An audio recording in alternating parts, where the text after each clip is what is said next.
Hey, everybody, it's Joe, and I'm excited to get started with the webinar. We've got another great, amazing topic, winning with weather-based ads. And these are campaigns that change with the forecast. And of course, we have our amazing Kenny Norton, our advertising director at EmoryDay. And with that, Kenny, if you would click to the next slide, we'll share a little bit about EmoryDay and the company that brings you this content, and we will go from there. Yes. All right. So who is EmoryDay? Well, EmoryDay, we like to think we're the best of professionals, technology, and AI. Been growing businesses for over 20 years, and we do everything, full service marketing, you name it, we do it, websites all the way through to videos. But what we're known for is lead generation and revenue creation.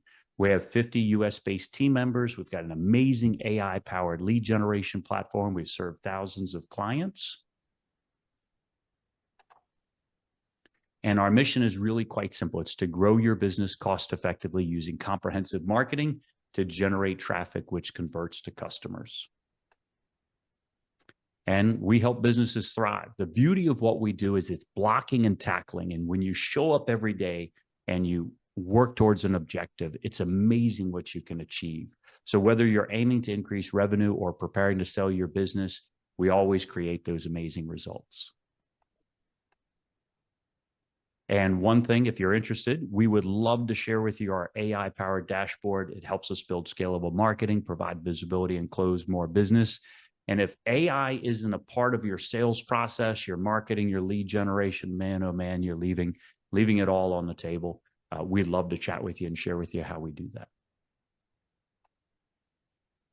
But let's go ahead and dig into what's most important. And with that, Kenny, I'm going to respectfully turn it over to you because you've forgotten more about this topic than I will ever know. So, ladies and gentlemen, Kenny Norton. Thank you, Joe. And just to reintroduce myself, I'm Kenny, Advertising Director with EmoryDay, and I'm excited to talk to you today about how using weather triggers in your advertising can transform your marketing. So today we're going to dive into an overlooked but a very powerful advertising opportunity that you can have in your marketing, and that is weather triggered ads. And so the first topic we will look at is what is weather targeting and how is it triggered? We'll also look at why weather matters, how this affects consumer behavior, mood, and demand. We're going to look at how weather targeting uses signals and triggers and the different platforms you can use. And we're going to look at the best practices and some pitfalls that are common traps that people can fall into. And then we'll show you some use cases and some campaign examples that we've actually used at EmoryDay. And then I'm also going to give you some steps that you can use to implement in your own campaigns. And then at the end, we'll have a Q&A session. So why does weather matter in marketing? People often assume weather is only relevant to when you need your umbrella or you need a sunscreen, so it's running those type of ads. But weather influences many less obvious behaviors. How much energy someone feels, whether they want to go out, their emotional state, their impulse purchases. That's why weather targeting has such a broad utility. Weather is actually one of the top external drivers of consumer behavior. It's right after the economy. It shapes mood, demand, and even the timing of purchase decisions. Industries like retail, consumer packaged goods, travel, auto, quick serve restaurants, and home services are highly sensitive to these weather shifts.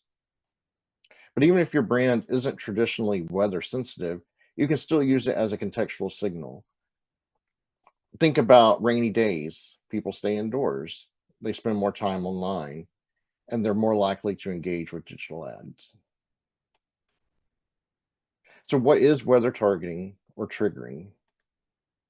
Triggering is more dynamic. Your ad logic responds as weather changes. The combination of targeting and triggering gives marketers flexibility. You can only run certain creatives in zones with rain or pause others when it clears. So let's define it. Weather targeting is the ability to deliver or modify ads based on real-time or forecasted weather in specific locations. There's an important distinction.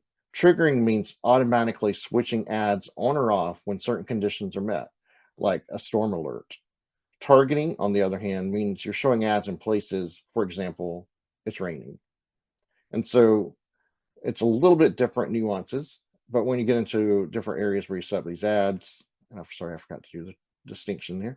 When you get into the different ways of setting up your ads in the platforms, you can set it up, and I'll explain a little bit more about that later, how you can distinguish between the two.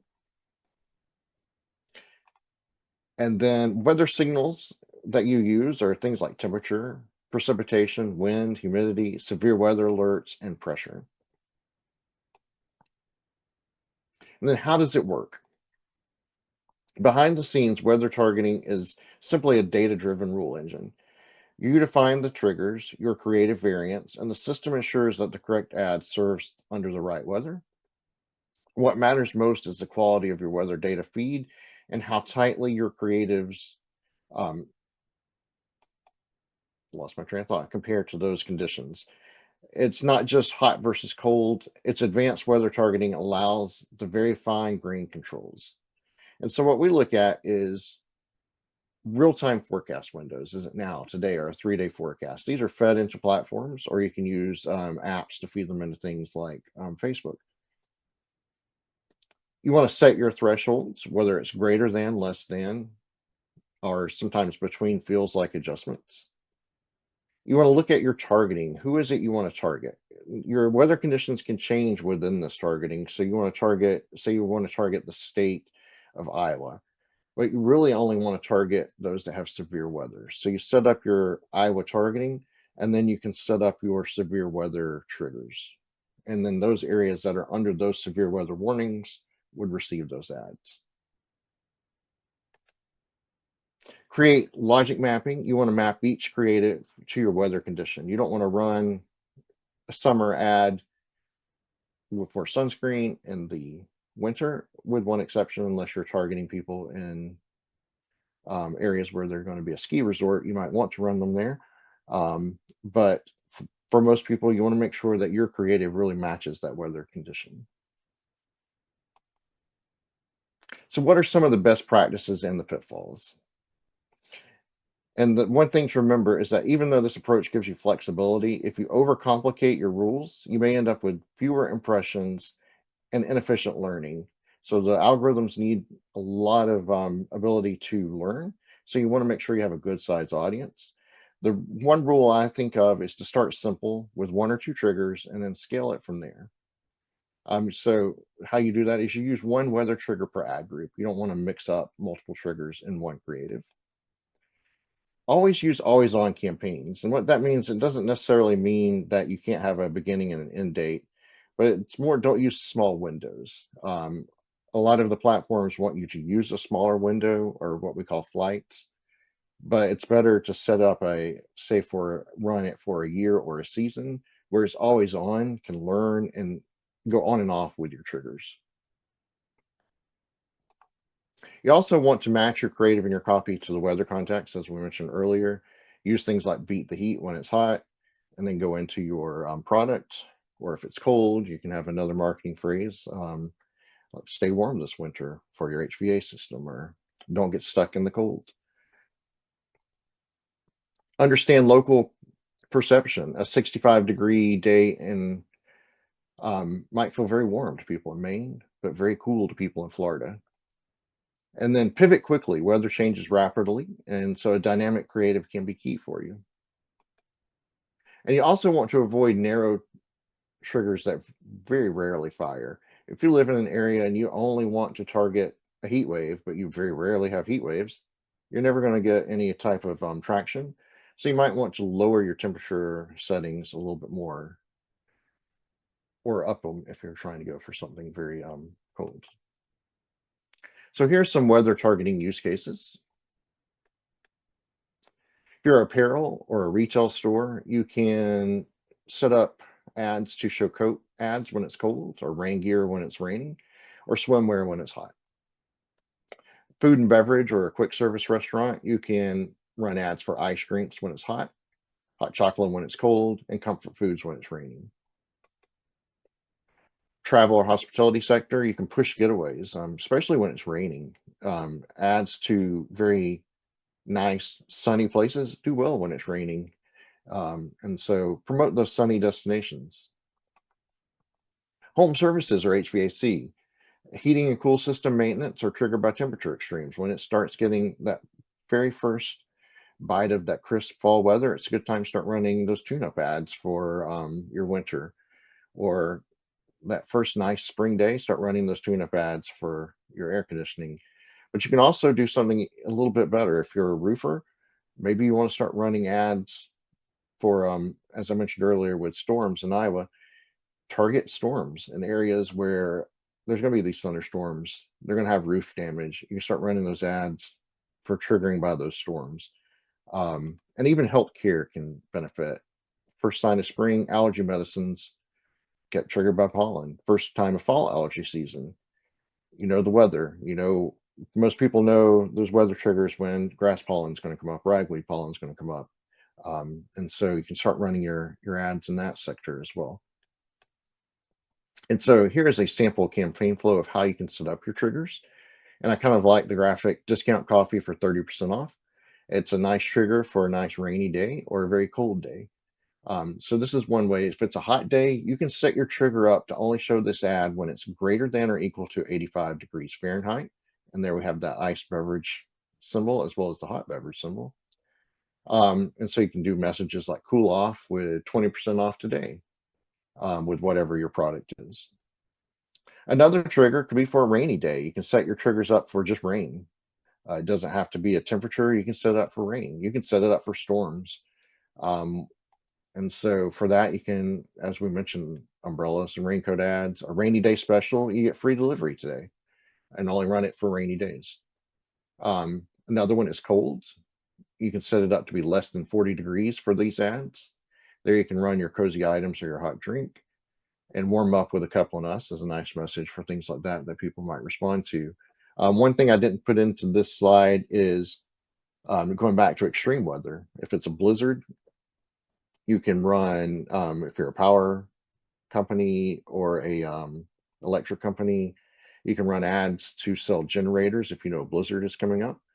You can, or same thing for hurricanes and other type of severe weather in the coastal areas. You can run ads for generators.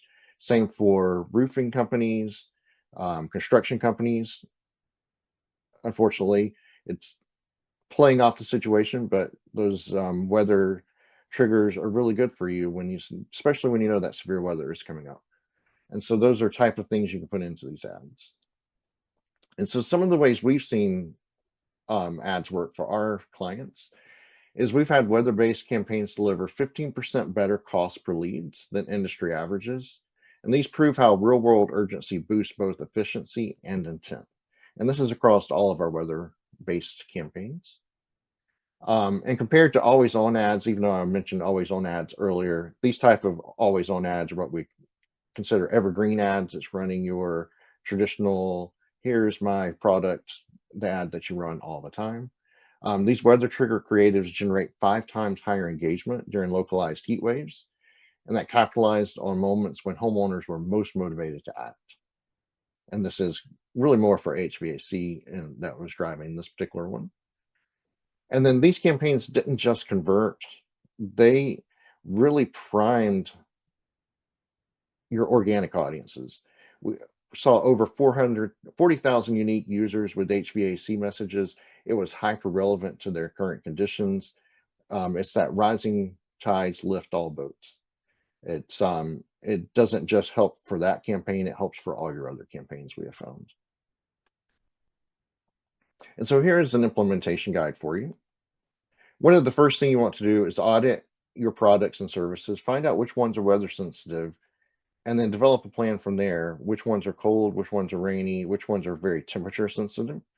For instance, if your product is, we have one product where you can run ads only when it's very dry to help in certain areas of the country where they need foundation watering. We run ads only when it's dry. So know how those products match your weather. Then choose a platform. The platforms we use are Ground Truth and Stack It Out, but you can run it on other platforms with apps that can help you do things. There's certain plugins you can run into Facebook if you want to use these in Facebook. We prefer some of the other platforms where that data is naturally built into it. But you can use rules in Facebook to set it up to run Facebook ads with weather triggers. And then you want to define your trigger rules and your creative variants. So you want to figure out what is the temperature setting, the weather setting, and what creatives do I want to marry to those. And you do want to start simple. Choose just one trigger, a simple trigger like we mentioned earlier. If you're a roofer, the best one probably is to trigger for storms, because most people, there's two things for that. You really don't think you need a new roof till you start noticing a roof leak when it rains. Or after a storm, you may see a shingle in your yard and realize that the wind blew a shingle off, or you might notice some loose shingles after a really big wind event. So those are some of the things you can think about to start simple. Just start simple with those ideas. And then you want to optimize and scale. So and then once you find what's working, you then can start either expanding your target area, expanding your budget, or expanding the different services that you're offering with these weather triggers, and start looking for other triggers that you can use. And then monitor and maintain your ads. And that's basically making sure that they're turning on and off at the simplest thing. But the other thing is, if your creative isn't working, try a new creative. It's just watching your click-through rates, watching your conversion rates, and making sure that everything is working the way you want to work. And so once you do this, this is what you can expect with weather trigger ads. Weather trigger ads tap into natural consumer urgency, things like heat waves, storms, or humidity. They make them highly contextual and timely. As we mentioned earlier, you can run things as mentioned in this graphic here, a hot flash sale. You can use another type of ad. You can use geofenced ads. Say you're running a restaurant, it's a heat wave. You want to target that office audience in your location. You can use geofenced ads, marry it to a weather trigger, and run that nice beverage deal at the end of right before rush hour when people want to go home. Give them a hot drink or a cold drink for a hot weather, or a hot drink if it's cold weather. Weather ads consistently drive 3 to 5 times more traffic or more reach per dollar compared to static or evergreen campaigns. So you can expect a very good return when they're done correctly. And it's a perfect tool for priming your funnel. They build familiarity and they capture people's attention. If they don't act now, they will remember seeing it. And especially when you're running ads that really reach their pain points, they're very immediate and they're very personal to them. People remember that. And if you're running those same type of ads in another type of campaign, it just is that synergy there to help you with other ads when they see your weather triggers. And as a final thought, weather targeting lets you engage consumers when their environment primes them to act. Thank you for listening to the presentation today. Well, Kenny, great job. And